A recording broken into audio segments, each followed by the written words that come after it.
Hello, beautiful people, and welcome back to another episode of the Financial Flourish Podcast, where we help women create wealth with intention, wisdom, and peace. I'm your host, Michele Pemberton, and today we are talking about something that every woman, every mom, every aunt, every giver feels this time of year. Today's episode is called Holiday Spending Without the Guilt: How to Celebrate and Still Win Financially. The truth is, the holidays are beautiful, but they can also be emotionally and financially overwhelming. I want this episode to feel like you and I are sitting at your kitchen table with a warm drink, just talking through how to make this holiday season peaceful, not pressured, joyful, not stressful, and financially wise, not financially overwhelming. I grew up hearing that January is the hardest month of the year financially. I never understood it until I started working. That first year I started working, in December, I received an additional month's paycheck. So I received double salary that month. So what do you think I did? Of course, I went shopping and bought gifts for everyone. I felt very generous and so fulfilled. On Christmas morning, I was able to see the smiles and joy on everyone's face as they opened their gifts. Great Christmas! But guess what? December ended and January came around, and I was left holding the empty bank account and my dread for January because you see, I got paid early in December and I was going to get paid late in January.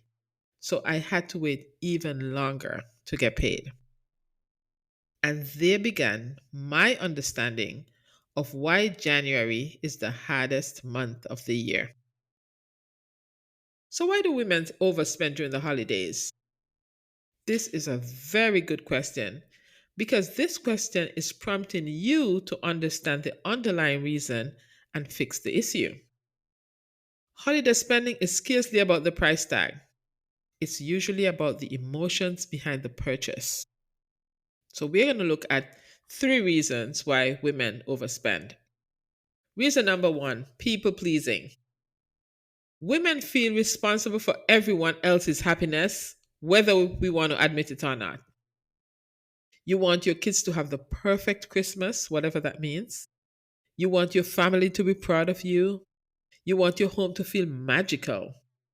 So even when the budget says one thing, your heart says just one more gift.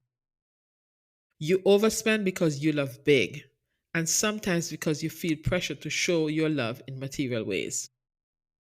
Reason number 2, comparison culture. Social media has turned the holiday season into an Olympics. The competition is fierce.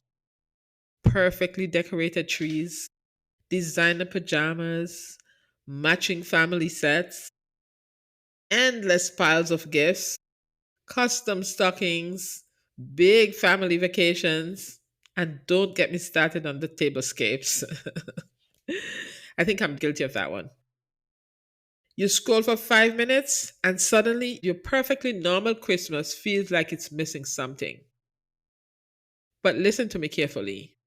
Comparison is the stealer of joy. Comparison is the thief of contentment. Comparison is the thief of your budget. Reason number 3, trying to overcompensate. For some women, childhood memories drive spending decisions. You may have grown up with very little, and now you want your children to have everything you didn't. You may have had stressful holidays, and now you want to celebrate peace. You may have experienced scarcity, and now you want abundance. None of this is wrong, but without awareness, it can lead to emotional overspending.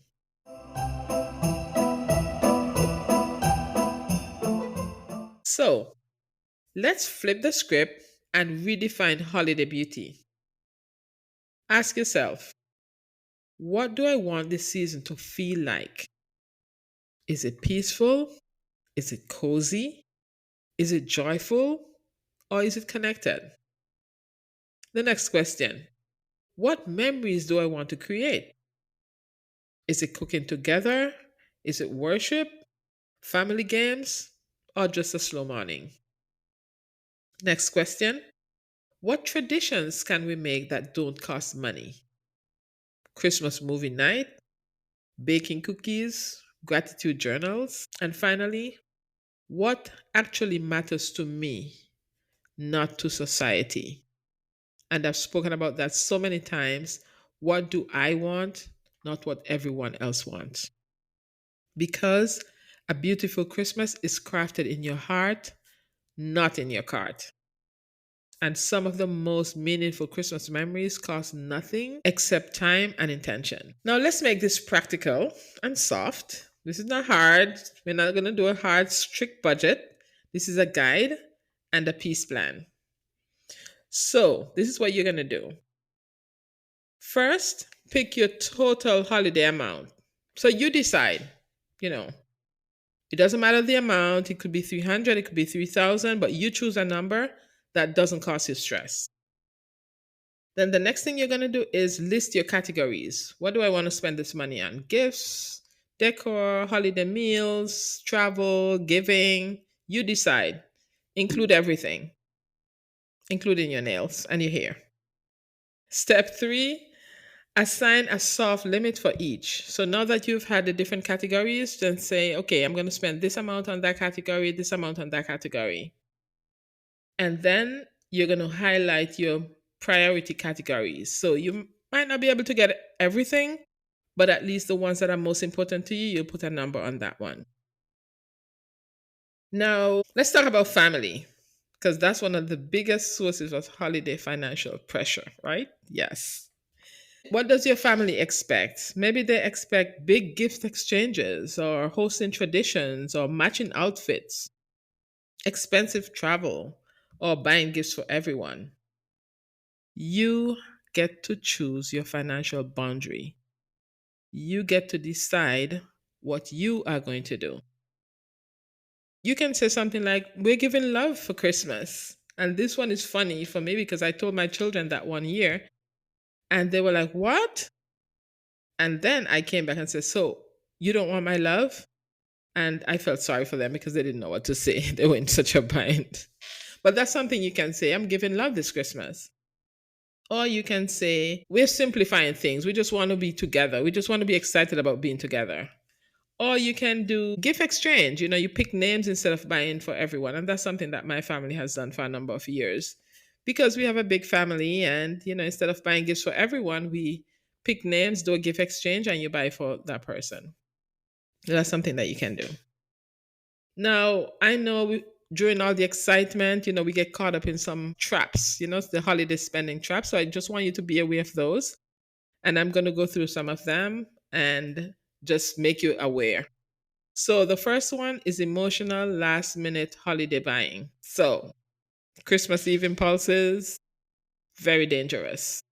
You want to make sure that you follow the 24-hour pause rule. So you can't buy your gifts on Christmas Eve. So hopefully after this episode, you're going to go out and start buying your gifts. Number two, buy now, pay later illusions. And I see those a lot when I go online. I see so many options that you can buy now and pay later. The problem with that is that in January, you have to pay them and with interest. So if you can't afford it in January, don't commit to it in December. Number three, overspending on the kids. Like, who doesn't want to overspend on their kids, right? So, is this what the kids want, though? Is it the mountain of boxes of toys that we are giving them? Or is it the traditions that you're creating? Is it the presence? Is it the feeling of home? So we have to make sure that we are doing the right thing for our children. Number four is overspending on decor. Now, everybody wants their house to look beautiful. And this sometimes comes with an expense, right? Because you start thinking, I have to do something different every year. But you can reuse your decorations. Just reuse, freshen them up, have a different style so you can use the same decorations in different places so that you don't have too much pressure. And then you can just add a few new pieces every year. The next one that we sometimes overlook is the grocery trap. The holiday dinners, they add up very quickly. And we go to the store sometimes and everything looks so pretty, and they bring out different dishes and different delicacies that we love, and we just go overboard. I know I've done that. So remember that.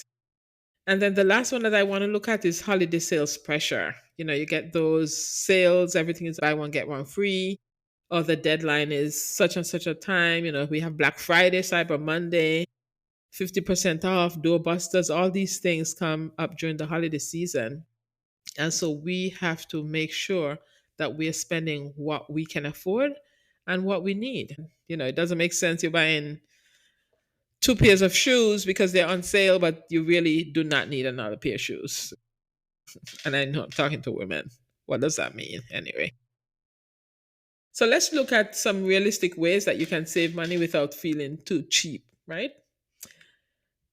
Number one, you can have theme gifts. You can say, okay, everybody's going to get books or everybody's going to get self care items, and that makes it easier for you. And it also simplify everything. The next thing you can do is experience gifts, and I love this one. Family night out, you could do a movie night box, you could do a picnic or game nights. You can do things that create memories because at the end of the day, I think, especially for children, I think they remember more the things you did together rather than the things they actually get. So I like that one. You can use cashback apps wisely. There's one, I think my neighbor introduced to me, the Rakuten. And there's also one someone told me about Fetch. So you can actually get money back for spending. And you're spending anyway, so you might as well just go ahead and optimize it. And then you can just upgrade one decor piece per year. And I think I said that earlier. So instead of doing the whole makeover, and I know that's hard for some people because every year is a different theme. So you can just go ahead and build your holiday home decorations slowly but beautifully, right? Yes. And then you can do a potluck if you're hosting dinner and have everybody bring something, let the guests contribute. And that helps to create a community and it also save your pocket. You can also do a gift exchange. As I said earlier, that's something that we do, a gift exchange.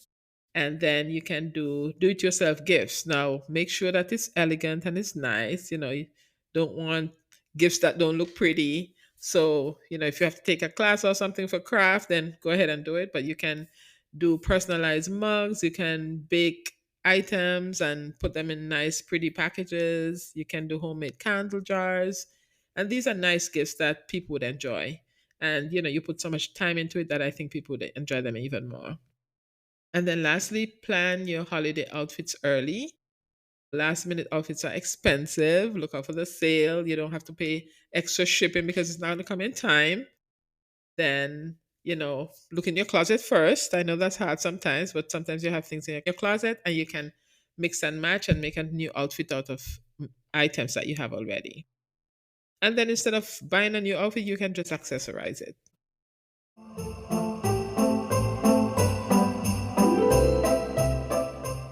Now, I want to pause here and speak to your heart because money is practical, but spending is emotional. And we've had a whole episode on emotional spending. You don't owe anyone a performance this Christmas. You do not owe anyone a financial burden. You do not owe your kids a mountain of toys to prove that you love them. And you do not owe your family a picture perfect holiday. Your presence is enough. Your smile is enough. Your peace is enough. Your children will forget the gifts, but they will remember your stress. They will remember if you were overwhelmed or if you were joyful. They will remember the laughter, the food, the conversation, the traditions. So, what version of you want them to remember? Do you want them to remember your presence or your present? Do you want them to remember how peaceful you were and how grateful you were? Or do you want them to remember you going crazy because everything was not perfect? So just please keep that in mind. Now, before I close this episode, I want to pause for a moment and talk about something deeper, something that often gets lost in the noise of the season. When we strip away the lights, the sales, the gift list, and the pressure, Christmas is not about consumption. It's about incarnation. It's about the birth of Jesus, a Savior who came into the world quietly, humbly, and without excess. We know that the King of Kings wasn't born in a palace. He wasn't surrounded by luxury. He wasn't welcomed with extravagance. He was born in a manger, wrapped in swaddling clothes, and received reverence instead of riches. And that alone tells us something powerful. The story of Christmas reminds us that God values presence over presentation. Love is not proven with material things. Abundance doesn't require excess. Peace doesn't come from purchasing more. Listen, if the greatest gift of humanity ever received came without excess, without pressure, and without debt, then maybe we've overcomplicated this season. When we center Christmas around Christ, we stop trying to impress, we stop trying to compete, we stop trying to prove, and we stop tying love to spending. And naturally, we spend less. Not because we are forcing discipline, but because our focus shifts. When your heart is anchored in the real meaning of Christmas, you feel less pressure to overgive. You feel less guilt about simplifying. You feel more peace saying, "This is enough." You value moments over material things, and you find joy in worship, connection, and gratitude. When Christ is the center, contentment follows. And contentment is one of the strongest protections against overspending. You're no longer chasing a feeling through purchases. You're already grounded in joy. At my church about 2 to 3 weeks ago, I heard a teenage boy around 14 to 16 years old, I would guess, said, "I don't need anything for Christmas. I have everything I need." Can you imagine if more of us said that? So here's my invitation to you. Before you buy the next gift, pause. Before you add to your cart, breathe. Before you swipe your card, ask yourself, does this align with what Christmas truly represents to me? Am I buying out of love or out of pressure? Will this bring peace or add stress later? When your heart is full, your spending naturally becomes more intentional. This isn't about guilt. This isn't about doing less. This is about doing what matters most. Christmas reminds us that God gave us his best gift freely, not lavishly, not excessively, but lovingly. And when we allow that truth to lead us, our homes feel lighter, our hearts feel fuller, our finances feel steadier. And that, my friend, is how we celebrate fully without spending excessively. Thank you, ladies, for spending this time with me on this Financial Flourish podcast. My prayer is that this season brings you joy, rest, laughter, wisdom, and financial peace. Remember, you can celebrate fully, beautifully, and meaningfully without sabotaging your finances. Until next time, shop guilt-free, decorate joyfully, and share love. Take one more step towards your financial goal and don't forget to flourish.